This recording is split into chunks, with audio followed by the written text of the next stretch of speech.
मैं नरेंद्र दामोदर दास मोदी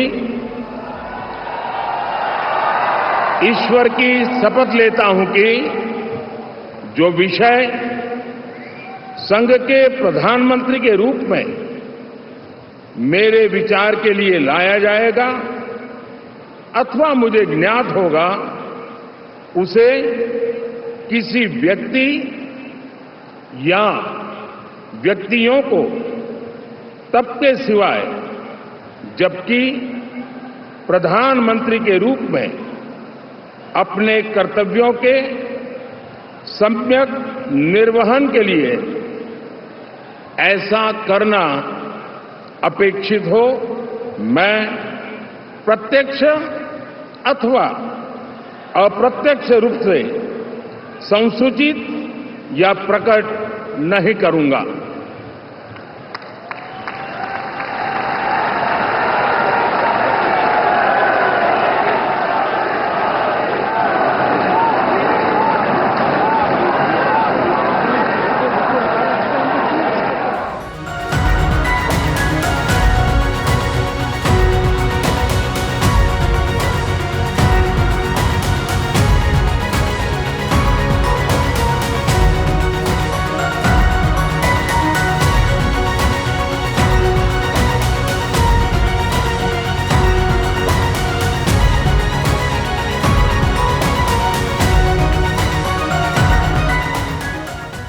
नमस्कार, स्वागत है आपका संसद टीवी पर। मैं हूं मनोज वर्मा और आप देख रहे हैं हमारा खास कार्यक्रम। इस खास कार्यक्रम में हम बात करेंगे प्रधानमंत्री नरेंद्र मोदी के जीवन की, उनकी राजनीति की, उनकी शासन की और उनकी कार्यशैली की।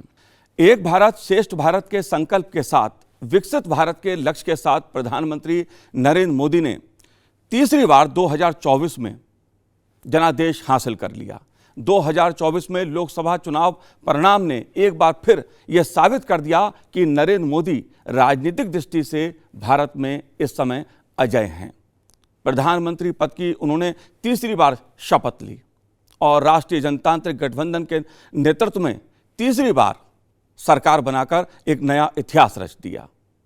जाहिर सी बात है, प्रधानमंत्री नरेंद्र मोदी ने भारत की राजनीति में एक व्यापक परिवर्तन किया है, जिसके दूरगामी असर हुए हैं विकास की दृष्टि से भी और राजनीति की दृष्टि से भी। विख्यात अमेरिकी पत्रिका टाइम ने 26 मार्च 2013 के अपने अंक में लिखा कि यदि नरेंद्र मोदी राष्ट्रीय राजनीति में पहुंचने में सफल हो जाते हैं तो भारत की तस्वीर और तासीर बदल जाएगी। टाइम पत्रिका की ये बात 2014 में सच साबित हुई जब नरेंद्र मोदी के नेतृत्व में बीजेपी ने लोकसभा चुनावों में ऐतिहासिक जीत दर्ज की।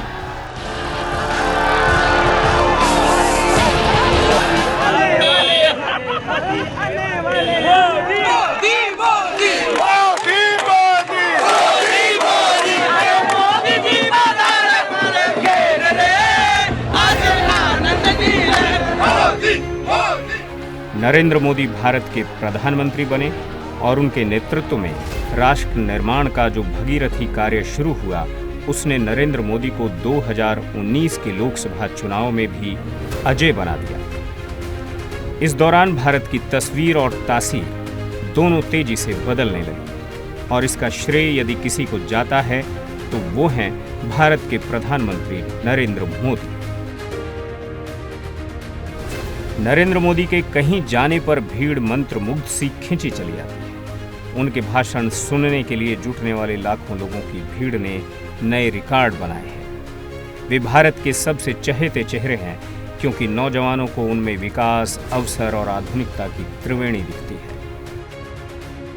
उन्हें सुनते समय जोश हिलोरें लेने लगता है, जैसे लंबे काल से भारत को एक ऐसे ही नेता की तलाश थी जिन पर हम गर्व कर सकें और जो देश का नेतृत्व करने में पूरी तरह से सक्षम हो।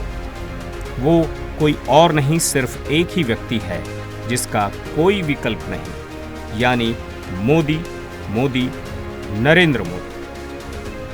दरअसल नरेंद्र मोदी का जीवन एक कहानी सा है। व्यक्ति सन्यासी बनने के उद्देश्य से घर गांव छोड़ता है और नियति उसे शासक बना देती है। दरअसल प्रधानमंत्री नरेंद्र मोदी का जो जीवन है वो संघर्षों से भरा जीवन है। कभी उन्होंने अपने जीवन में भिक्षा मांगकर जीवन यापन किया, तो कभी चायवाला बनकर उन्होंने अपने जीवन को आगे बढ़ाया। और इन संघर्षों के बीच नरेंद्र मोदी ने उन ऊंचाइयों को छुआ जो आज हर किसी के लिए एक मिसाल बन गई। कैसे बन गई, देखिए इस रिपोर्ट में। नरेंद्र मोदी एक ऐसा व्यक्तित्व जिसका बचपन संघर्षों में बीता, कभी चाय बेचकर तो कभी भिक्षा मांगकर। नरेंद्र मोदी देश के पहले प्रधानमंत्री हैं जिनका जन्म आजादी के बाद 17 सितंबर 1950 को गुजरात के वडनगर मेहसाणा में हुआ।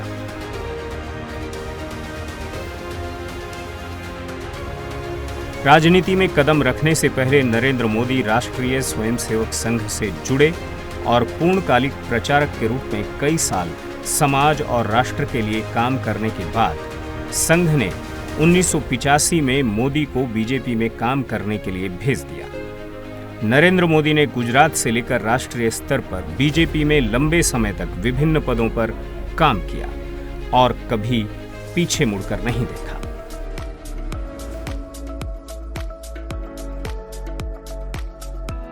प्रधानमंत्री बनने से पहले अपने गृह राज्य गुजरात को विकास के कई मानकों में भारत का नंबर 1 राज्य बना देने वाले नरेंद्र मोदी भारतीय राजनीति के सबसे सुदृढ़ राजनेता हैं। वे व्यक्तिगत लोकप्रियता में अमेरिका के राष्ट्रपति से आगे हैं और दुनिया में सबसे ज्यादा उनके बारे में जानने की उत्सुकता देखने को मिलती है।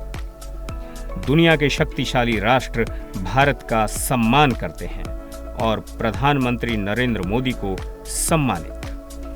नरेंद्र मोदी के पास न कोई घरेलू संपत्ति है, न जमीन जायदाद और न कोई खास बैंक बैलेंस, और न ही उन पर कोई भ्रष्टाचार का दाग है। वे जब बोलते हैं तो संपूर्ण देश को महसूस होता है कि भारत की आत्मा के स्वर निकल रहे हैं। सशक्त राष्ट्र का निर्माण उनका स्वप्न है। उच्च तकनीक और अत्याधुनिकीकरण उनका माध्यम है तो भारतीय संस्कृति की रक्षा उनका कर्तव्य। विश्व प्रतिस्पर्धा में भारत को अग्रणी राष्ट्र बनाना उनका प्रमुख उद्देश्य रहा है।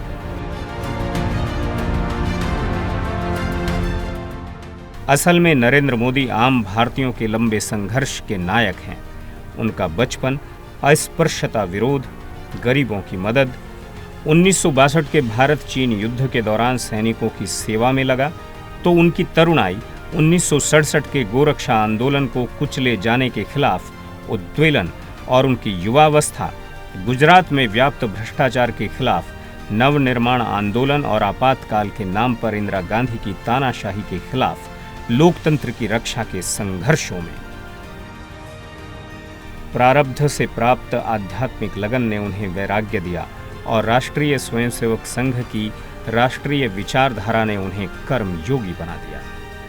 त्याग और समर्पण के पथ पर चलते हुए नरेंद्र मोदी का बीजेपी में आने के बाद संगठनकर्ता, कुशल रणनीतिकार और सफल क्रियान्वयनकर्ता का प्रखर रूप सामने आया। बीजेपी में राष्ट्रीय स्तर पर संगठन कार्य में लगे नरेंद्र मोदी को जब दिल्ली से राष्ट्रीय नेतृत्व ने गुजरात का मुख्यमंत्री बनने के लिए भेजा, तो गुजरात और संगठन के सामने कई चुनौतियां थीं। ऐसे समय में नरेंद्र मोदी ने गुजरात के मुख्यमंत्री बनने की जिम्मेदारी का बीड़ा उठाया, तो देखते ही देखते नरेंद्र मोदी विकास का पर्याय बन गए। 7 अक्टूबर 2001 को पहली बार नरेंद्र मोदी ने गुजरात के मुख्यमंत्री पद की शपथ ग्रहण की। तब गुजरात 26 जनवरी 2001 को आए विनाशकारी भूकंप सहित अन्य कई प्राकृतिक आपदाओं से जूझ रहा था। भूकंप की त्रासदी में हजारों लोगों की मृत्यु हो चुकी थी। शहर, कस्बे, गांव बर्बाद हो चुके थे। नरेंद्र मोदी के नेतृत्व में गुजरात सरकार ने 500 दिन के अंदर 8 लाख से ज्यादा घर बनाकर देश दुनिया को आश्चर्य में डाल दिया। सूरत में बाढ़ आई तो नरेंद्र मोदी ने उस राहत ऑपरेशन की कमान खुद संभाली। खास बात यह है कि 7 अक्टूबर 2001 को पहली बार गुजरात के मुख्यमंत्री बने नरेंद्र मोदी ने न तो इससे पहले कोई चुनाव लड़ा था और न ही कभी किसी ऐसे महत्वपूर्ण संवैधानिक पद पर काम किया था, लेकिन जीवन के संघर्षों और संगठन कार्य से प्राप्त अनुभव ने मोदी को चुनौतियों से लड़ने और संभलने का जो पाठ सिखाया वो काम आया।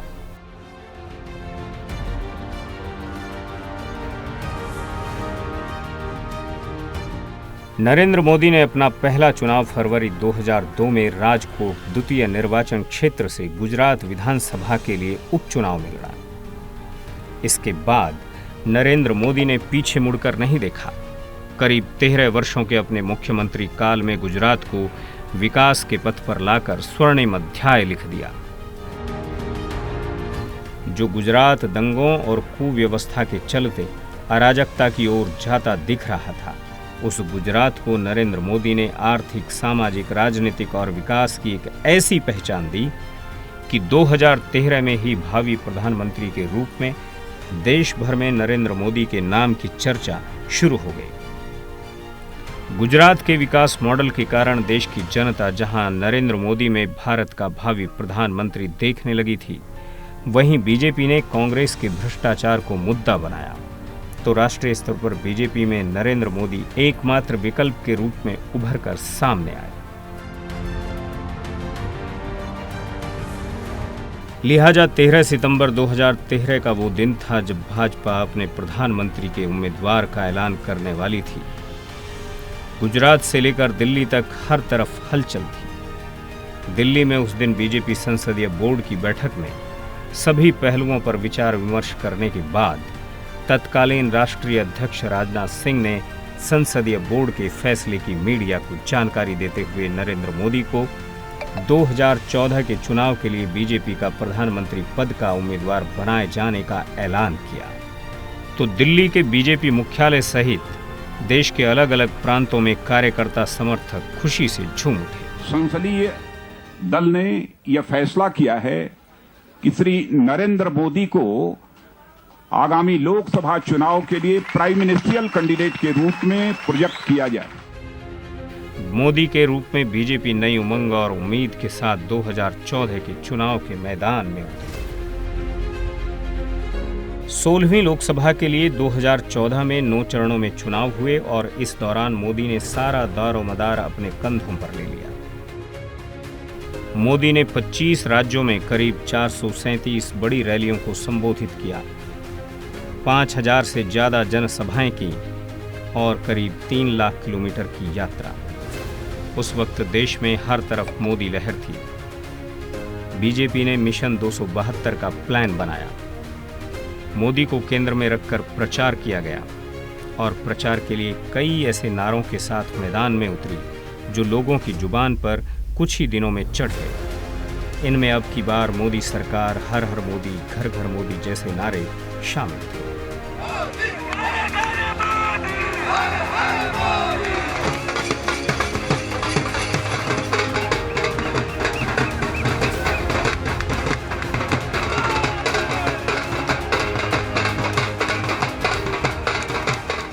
असल में तो 2014 के लोकसभा चुनाव में नरेंद्र मोदी के करिश्माई नेतृत्व का ही नतीजा था कि बीजेपी ने ऐतिहासिक जीत हासिल की। मोदी के नेतृत्व में बीजेपी ने 30 साल का रिकॉर्ड तोड़ते हुए अपने दम पर बहुमत हासिल कर लिया।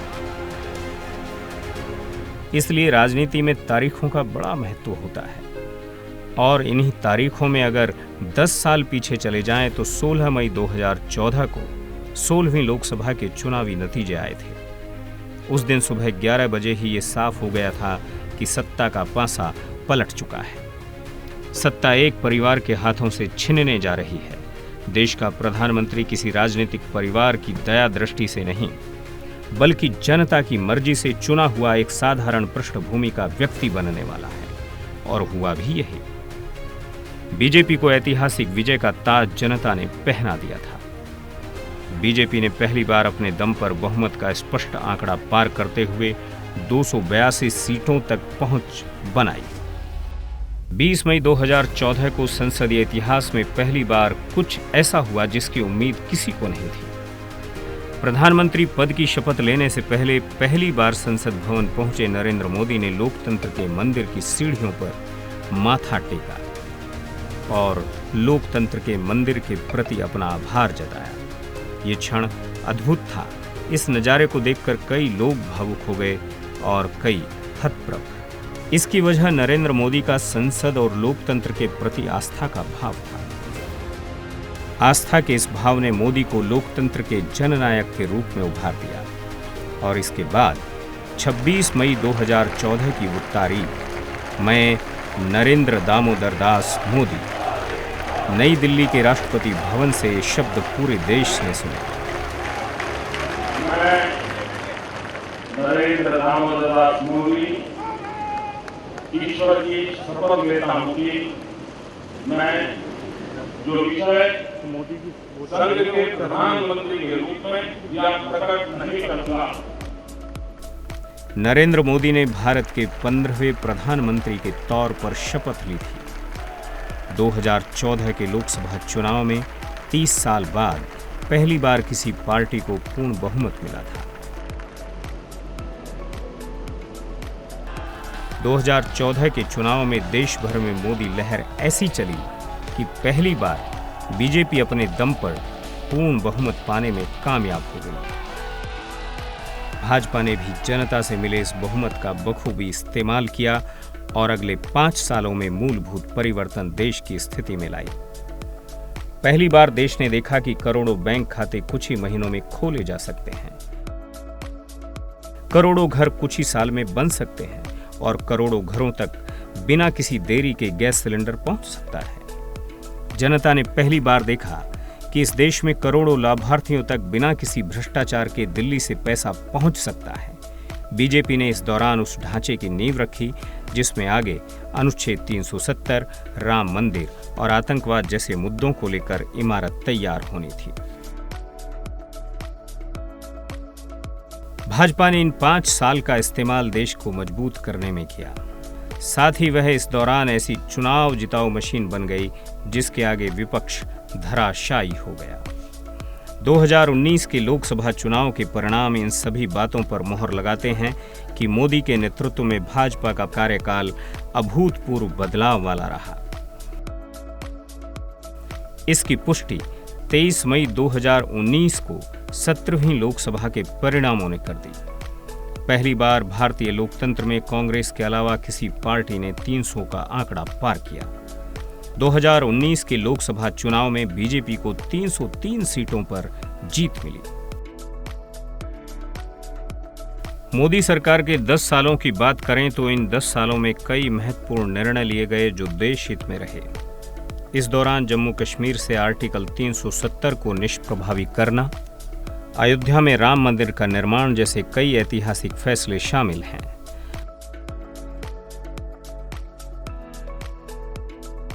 मोदी सरकार में न्याय व्यवस्था को सुधारने के क्रम में कई कानूनों को खत्म किया गया।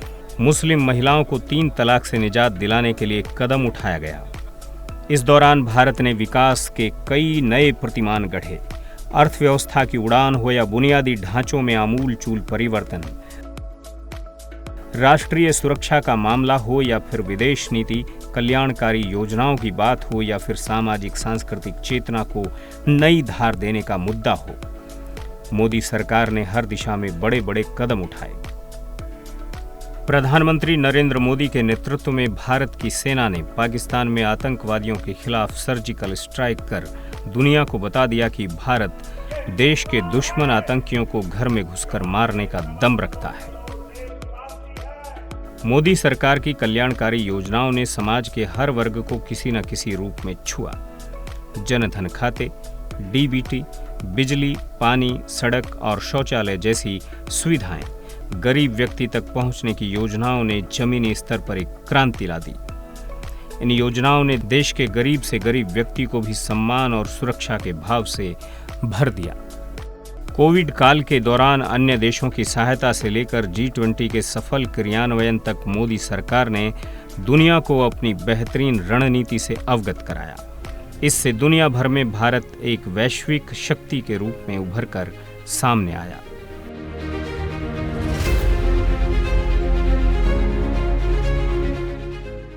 नरेंद्र मोदी ने अपने कार्यों से देश में ही नहीं विदेशों में भी भारत की और अपनी एक नई पहचान बनाई।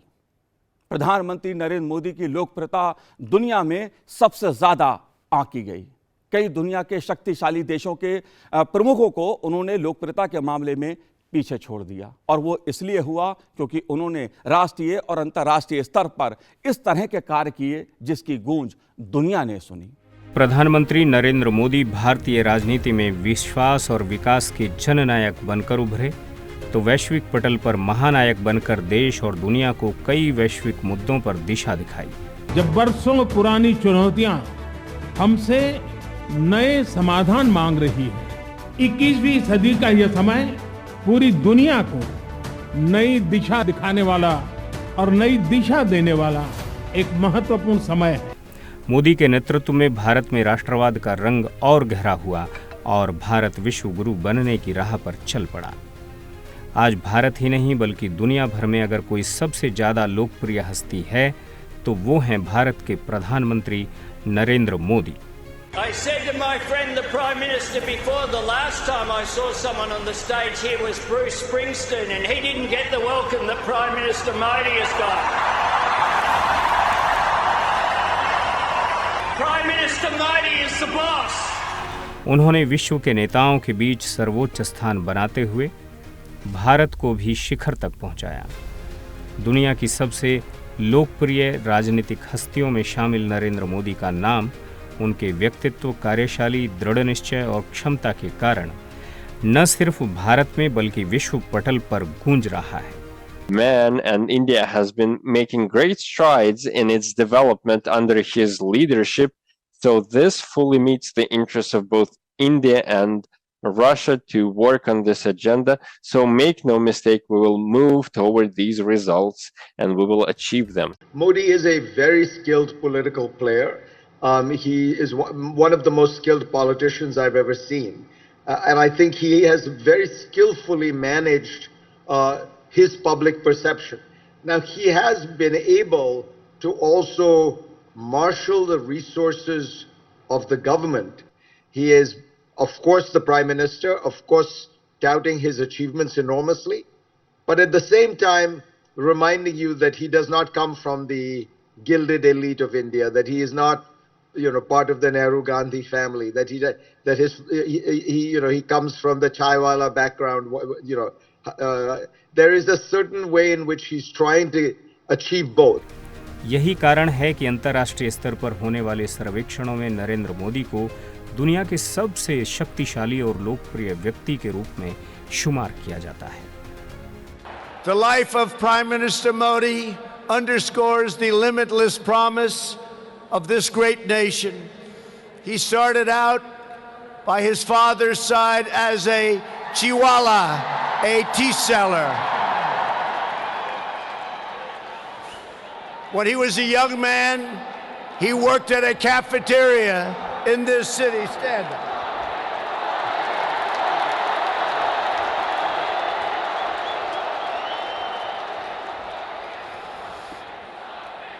Everybody loves him, but I will tell you this, he's very tough.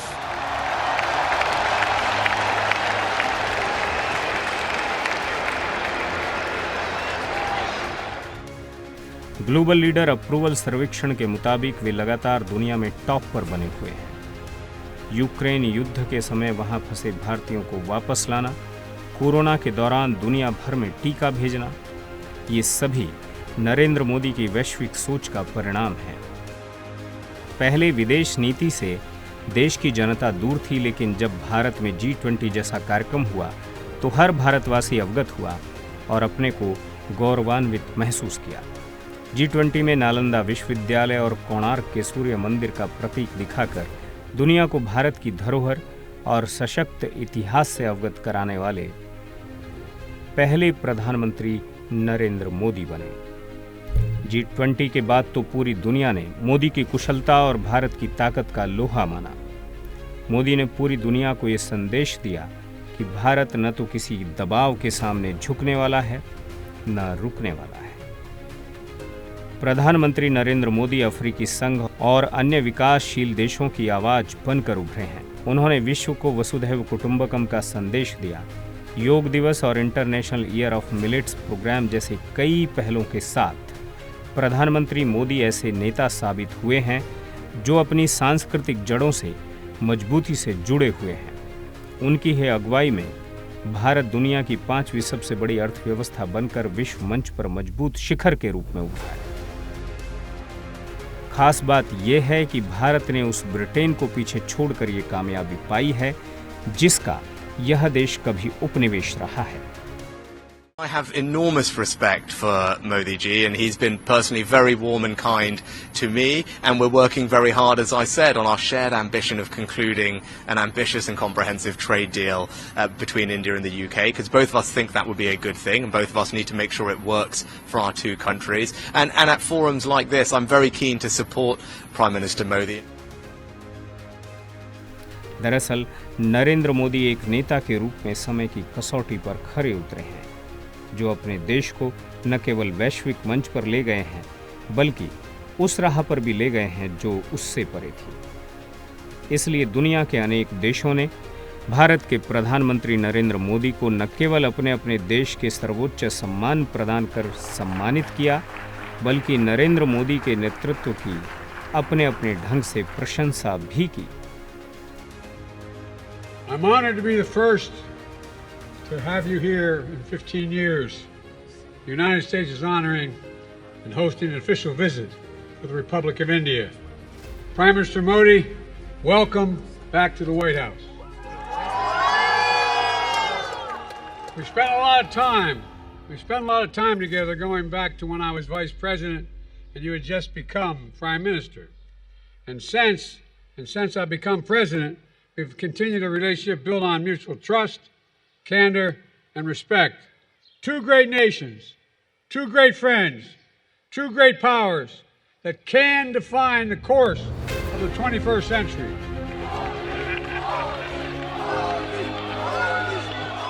Saudi Arab ने order of Abdul Aziz Al Saud से सम्मानित किया, तो संयुक्त अरब अमीरात ने ऑर्डर ऑफ जायद अवार्ड से सम्मानित किया। रूस ने ऑर्डर ऑफ सेंट एंड्रयूज से सम्मानित किया। अमेरिकी सरकार ने लीजन ऑफ मेरिट से सम्मानित किया। प्रधानमंत्री मोदी को इस दौरान कई अन्य देशों से राजकीय सम्मान मिले। बात यदि अध्यात्म की की जाए तो नरेंद्र मोदी ने प्रधानमंत्री रहते हुए अपने 10 वर्षों के शासनकाल में उत्तर से दक्षिण को जोड़ने का महत्वपूर्ण काम किया। बात चाहे राम मंदिर की हो या काशी कॉरिडोर की, काशी से लेकर तमिलनाडु तक अध्यात्म से नरेंद्र मोदी ने भारत को सांस्कृतिक और आध्यात्मिक दृष्टि से जोड़ने का काम किया। दरअसल भारत प्राचीन काल से ही इस दुनिया में विज्ञान और तकनीक से जुड़े ज्ञान का केंद्र माना जाता रहा है। बीच में एक दौर ऐसा भी आया जब विदेशी शासकों और औपनिवेशिक युग ने कई प्रमुख संस्थानों को इतना नुकसान पहुंचाया कि उन्हें आज तक फिर जिंदा नहीं किया जा सका। लेकिन देश काल परिस्थिति के महत्व का वर्णन प्राचीन पवित्र ग्रंथों में रहा है और बीते 10 वर्षों में देश ने धर्म के प्रति समग्र दृष्टिकोण में बड़े और स्पष्ट बदलाव होते देखे हैं। भू राजनीति से लेकर हमारी विदेश नीति तक भारतीय बोध के एकीकरण ने भारत को देखने वाले दुनिया के नजरिए पर जबरदस्त प्रभाव डाला है। प्रधानमंत्री नरेंद्र मोदी की अगुवाई में आज भारत 21वीं सदी की सबसे जागृत अवस्था में है। राष्ट्र की इस दिव्यता के पीछे जो प्रचुर आस्था है, उसे बस राजनीतिक इच्छा शक्ति के रूप में देखना सतही होगा। प्रधानमंत्री नरेंद्र मोदी ने गवर्नेंस के हर पहलू में बेहतर प्रदर्शन किया है और भारत को आध्यात्मिकता, तकनीक और अर्थव्यवस्था के क्षेत्र में दुनिया में अग्रणी लोकतंत्र बनाया है। हर तरह से देश को एकजुट करने में प्रधानमंत्री नरेंद्र मोदी ने जो सफलता हासिल की है, वह कोई दूसरा प्रधानमंत्री नहीं कर सका। चाहे सभ्यता और संस्कृति में उत्तर और दक्षिण की खाई को पाटने वाले काशी तमिल संगम की वाराणसी में स्थापना हो, जिसका मकसद उत्तर और दक्षिण के लोगों के बीच संबंध को और मजबूत करना रहा है। तमिलनाडु से काशी आने का मतलब है महादेव के एक घर से उनके दूसरे घर आना। तमिलनाडु से काशी आने का मतलब है मदुरई मीनाक्षी के यहां से काशी विशालाक्षी के यहां आना। इसलिए तमिलनाडु और काशी वासियों के बीच हृदय में जो प्रेम है, जो संबंध है, वो अलग भी है और अद्वितीय भी है। तालिबान के आने के बाद अफगानिस्तान से सिखों और गुरु ग्रंथ साहिब के 3 स्वरूपों की सम्मानजनक वापसी को भी इसमें याद किया जाएगा। सिखों के 10वें गुरु गुरु गोविंद सिंह के 4 बेटों की शहादत को वीर बाल दिवस के रूप में मनाए जाने का पीएम मोदी का ऐलान भी ऐतिहासिक कदम रहा। संसद की नई इमारत के निर्माण और इसकी शुरुआत ने भी भारत के स्वर्ण युग की यादें ताजा कर दी।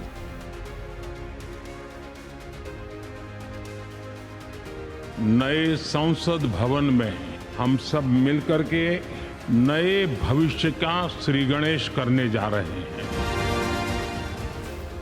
प्रधानमंत्री मोदी ने 28 मई को जब नई संसद में चोल राजवंश से जुड़े सेंगोल राजदंड की स्थापना की तो यह देश के लिए जड़ों से जोड़ने वाला संजोया गया क्षण रहा। अयोध्या में राम जन्मभूमि पर भव्य मंदिर का निर्माण, काशी विश्वनाथ कॉरिडोर का जीर्णोद्धार और उज्जैन में महाकाल कॉरिडोर के निर्माण ने हमारे प्राचीन इतिहास के अहम पहलुओं को फिर से उजागर कर दिया। प्रधानमंत्री नरेंद्र मोदी ने अपने नेतृत्व से भारत की आध्यात्मिक विरासत को देश की एकता के साथ जोड़ने का काम किया। धर्म के प्रति अटूट प्रतिबद्धता के जरिए उन्होंने ऐसे कई कार्यक्रम शुरू किए जो 2024 में भी बेहतर अवसरों के साथ भारत को उज्जवल भविष्य की ओर ले जा रहे हैं। तमिलनाडु के विवेकानंद रॉक मेमोरियल में उनका ध्यान एक भारत श्रेष्ठ भारत लक्ष्य की साधना है। लिहाजा भारत की सांस्कृतिक और आध्यात्मिक चेतना का नवजागरण करने वाले प्रधानमंत्री नरेंद्र मोदी के बारे में संत महात्मा और विद्वानों का दृष्टिकोण भी प्रेरणादायी रहा है।